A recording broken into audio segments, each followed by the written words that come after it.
Today we have big news out of OpenAI. They just announced Sora 2, the second generation of their groundbreaking video generation program. So they have a new app they're rolling out, a whole bunch of exciting news. So we're going to talk about that today. Jaden, before we do, why don't you tell them about our school community? So every week we post a video on our AI Hustle school community that we don't post anywhere else. And this week we made a video all about a strategy I am using. I have a new podcast that I am starting, and I'm having it 100% hosted by AI. And I think 90% of you won't be able to tell that it's not actually me hosting the podcast. So I won't announce the name out here, but if you're part of the school community, you'll see the name, you'll see the analytics.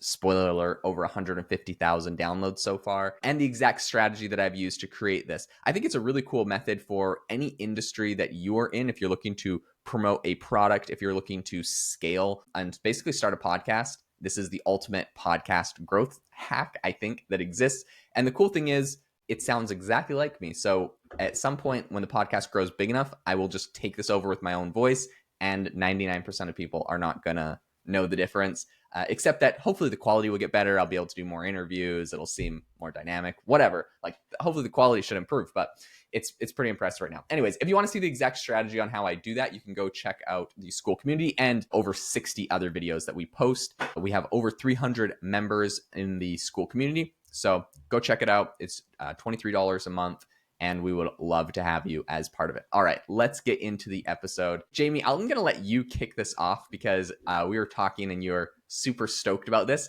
So OpenAI has their brand new video model. This is crazy. Everybody's talking about it. What were the coolest use cases, or what I guess are you the most excited for with this? Yeah, so there's a couple main features here that they are releasing, but the main feature of Sora 2 that I'm excited about is that a lot of the physics engines are a lot better and more realistic.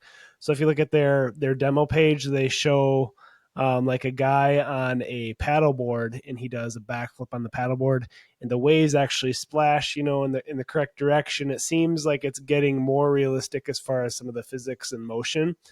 So I'm excited about that because that was one thing with the initial Sora. Everything looked really good, but some of the physics just weren't quite there. So another example they give is if a basketball player misses a shot, the ball, instead of teleporting to the hoop in Sora 2, it would bounce back off the backboard and actually move in the correct motion. So I think that's really cool. The other thing is they are releasing a social app. They're calling it a TikTok competitor. I wouldn't really say that's what it is, but the cool part about it is they have something called Cameos. And so you can actually use your own likeness in some of these AI generated videos. So that's kind of, something that people may use. I think it could be a little, creepy. I don't know what people end up making of these, but the main feature of the app is that you can actually use your own likeness in some of these, which could be cool for some, social media marketing type stuff. So I think that OpenAI knows this is really the key to going viral. They saw with their OpenAI image generator, the thing that made it just kind of go crazy when they made their last update was basically everyone was making profile pictures of themselves and all of these different, I think it was Studio Ghibli or something, style, is this cartoon style. Everyone was doing it. And so it went kind of viral as this trend. And so I think they want to do something very similar with the video where this is just a good standalone video tool. If you're watching on Spotify or on YouTube, I'm sharing, a bunch of different video clips that they've generated with it that are really impressive. But beyond just the video, I think that they want it a viral aspect. And so I think that's kind of what they're doing with this Cameo thing, where basically you can upload a picture of yourself. Now, one thing I will say about the Cameo feature is you have to basically verify your actual identity. They're trying to fight against deepfakes. So in the same way, a lot of finance apps will make you take a selfie and move your head a certain way, or upload in this case, you also have to upload a clip of your voice.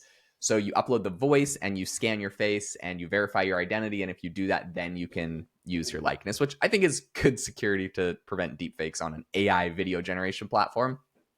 What's interesting is your friends can make videos of you too. So I think the way the app works right now, which also a lot of people are complaining about, is you need a invite code to get it. So it's its own app on iOS called Sora, and you need an invite code to get in. And I think if someone gives you the invite code, then they're like by default a friend. Maybe there's a way to add friends. I'm not sure. I'm not in it. The invite codes was given had already like. Here's another annoying thing: if someone gives you an invite code, it only works for 200 people. So there's like people on Twitter. They're like, "Who wants an invite code?" And everyone's like, Yeah. "Me." And they post it, and then like 1,000 people try to plug it in. So anyways, maybe their servers can't handle it. Maybe, I mean, I don't know. Maybe it's their way of like limiting the use, but it is kind of annoying that I just hate when there's like a big new AI product announced and it is so freaking hard to get access to it. By the time it like rolls out to everyone and everyone can get access to it, it's like almost not so exciting anymore. And I'm like sort of over it, or maybe there's another tool. I think Google did a really good job with VO3 of like announcing it, rolling it out, everyone could get it.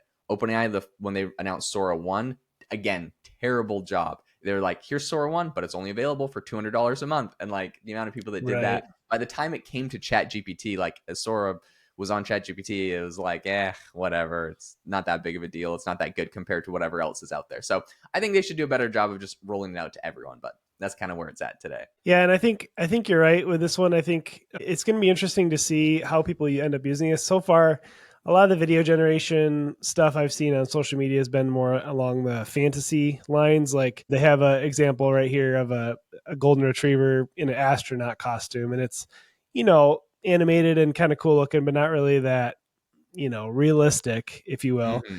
But then the new model, there's a guy riding standing up on two horses, and it looks pretty real. So you're kind of getting a little bit more of the realism, which will be interesting to see how people end up using that, especially if you can do your own likeness. I mean, I bet you could make some pretty sweet YouTube videos with with this. So yeah, I'm excited to give it a try.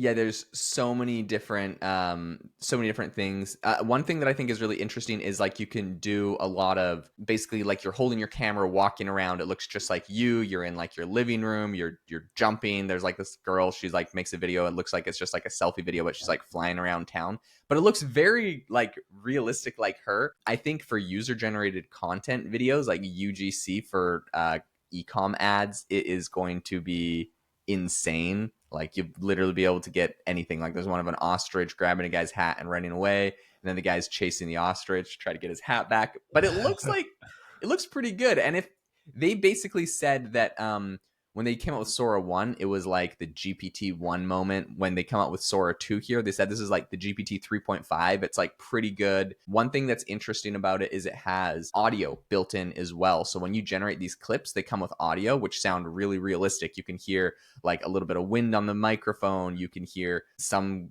guy like yelling as he's falling and getting saved. You can hear music. Like if there's someone playing a trumpet, you can hear the trumpet. So it's really cool in a sense that like you get the full video experience, like from a full video clip, and you can get the same person in multiple clips. It really is useful for making video.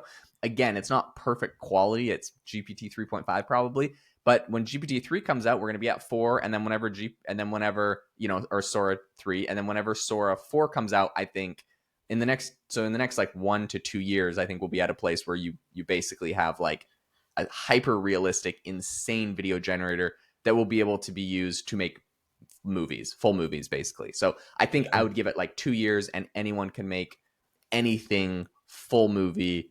It will be insane. So correct me if I'm wrong here, but it's looking like the Sora app is primarily for vertical video generation, and then is the Sora 2 desktop more for your traditional 16:9 horizontal footage? Is that what it's looking Yeah. like?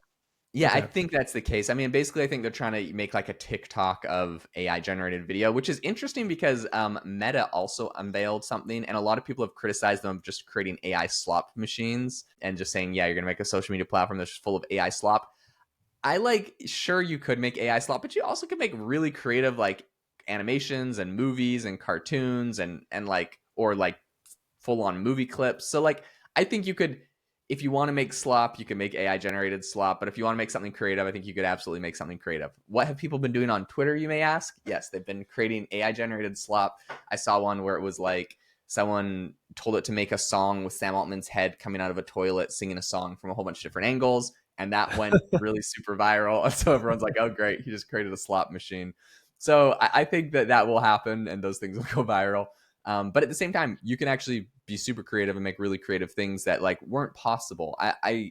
I had a discussion yesterday with someone on LinkedIn that strongly believes this is the end of civilization. Basically, no one has to work to make these videos anymore. And since it's too easy to make them, I don't know, it's bad, basically. That was their opinion. In my opinion, this is an incredible tool. Like, there's, someone says, I don't have to work to make a movie of a bunch of Vikings rowing to shore. Like, yes, 99% of people are not going to have the budget or the skill set to go hire a whole crew of people and the cameras and everything they need to make a Viking warship row to shore. But maybe if you have a great idea for a Viking movie, like, you just want a tool that can just do it. So in any case, I don't see anything wrong with that. I think this is a really cool tool. It's going to get better. People are going to be very creative with it.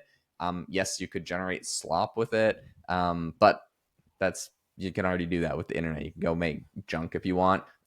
You can also make very creative, very interesting things. So I'm getting excited as the quality on this is getting a lot better. Yeah, I mean, that's a great point you make. You could say the same thing about even any social media content. You could make slop or make something really good. So just all about the tools you use and how you use them. So anyhow, if you like this episode, if you got any value out of it, we would really appreciate a rating or a review wherever you're listening. We really appreciate those and read every single one. And if you are interested, again, in growing your business or learning more about AI and how to make money with it on the side, check out our school community AI Hustle. Thanks for listening, and we'll see you next time.